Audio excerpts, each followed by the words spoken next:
What's going on there, YouTube? Welcome to Tech on the Mark. I'm your host, Mark, also known as the Knowledge Flexing Texan. Today, I'm going to be starting my series on online reselling. I've been selling on eBay off and on since 1997 or 98 or so, and really got into it full time about 6 or 7 years ago, and I've been doing it ever since. And a lot of people ask me, how do you do it? Well, there's a lot more to it than I can explain with a simple answer, so I thought I'd start this series here to help some people who might be interested in trying to sell online. I sell on eBay, Amazon, Etsy, Reverb, Bonanza, and a whole bunch of different places. But this tutorial is basically what you need to start out with before you can even start selling. You got to gather some basic supplies now, or you're not going to be very successful. So let's go ahead and stroll on down the road. I'm going to cut to what we need, show you a little video there, and then I'm going to come back. I'm going to tell you some more about what you need to do to get started.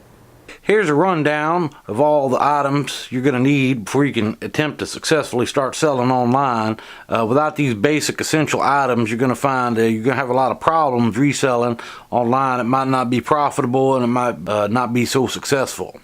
First thing you're going to need, obviously, is an item to sell. I don't have that pictured here, but we'll go over what kind of items to look for and sell in another video. Also, I don't have pictured here is a printer and some printer paper. Now, you're going to need that in order to print your shipping labels and your packing slips. So you definitely got to have a printer. There's just no ifs, ands, or buts about that. You're going to need access to the internet and a device to connect to the internet on there.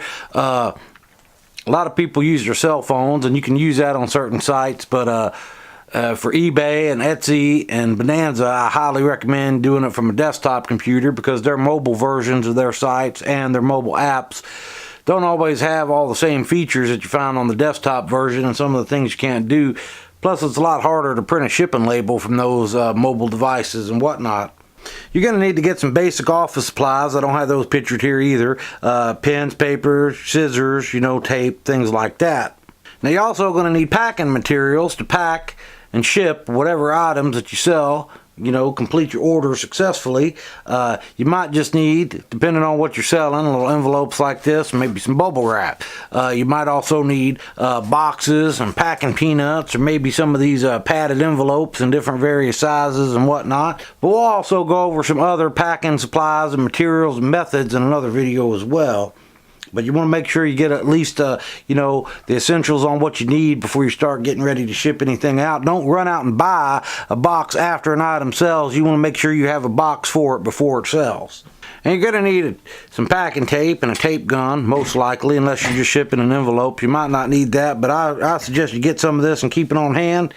You're also going to need a camera so you can photograph your products.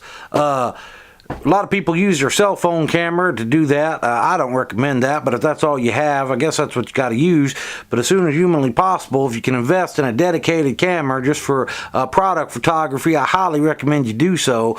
Another thing you're going to need is a clean area to take your photographs now, preferably on a white background. It's a real simple setup. You see, I got some lights on some microphone boom stands here, nothing too special. I bought these light fixtures from Amazon here because they had this metal cage on the front of it here, and I also have these white shower caps, and these are the same kind you put on your head when you're taking a shower, They're just a couple of bucks, and they really help diffuse the light down to the items that you're photographing here. You see my picture there, if you just looks pretty good right there with the lighting I have.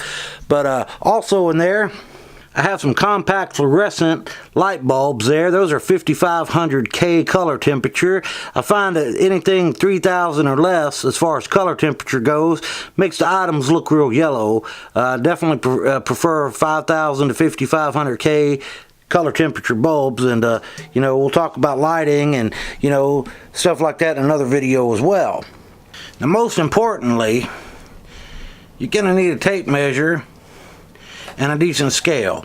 Now, I believe this scale can weigh up to 110 pounds, and I think it goes down as low as like 3 ounces or something like that. I'm not quite sure. This little lightweight piece of thing here probably won't register, but I'm going to throw it on there just to see. There you see. He measures about 0.3 of an ounce is the lowest he can go, which isn't too bad. It's essential to have a good shipping scale, because if you don't ship your packages with the right weights and dimensions, it could cost you money. The post office could charge you for the difference in the price of the package, or it could arrive to your customers with postage due, and that could make for some angry customers now. We don't want that. Anyway, I'm going to head back up top there. We'll finish discussing some of this stuff and close this video out. So let's go over the basic items you're going to need. You're going to need a printer, obviously. You're going to need printer paper so you can print that shipping label when the item sells. You're going to need packing tape. You're going to need a dispenser for that tape. You're going to need a scale, a tape measure, some packing materials, supplies, peanuts, box, whatever you might need to ship it with, maybe some bubble wrap, different things like that. So anyway, get all those materials together, and hopefully by the time you do, I'll have part 2 of this series up, and I'm going to go down a little list here of things we're going to discuss in future episodes here. On the next couple videos coming up, we're going to talk about setting up an eBay and PayPal account if you don't already have one, and go through the process from start to finish of taking an item, putting a listing together, putting the weights and dimensions and everything into the description there, getting the item up for sale. And in future videos, we're also going to discuss your first sale,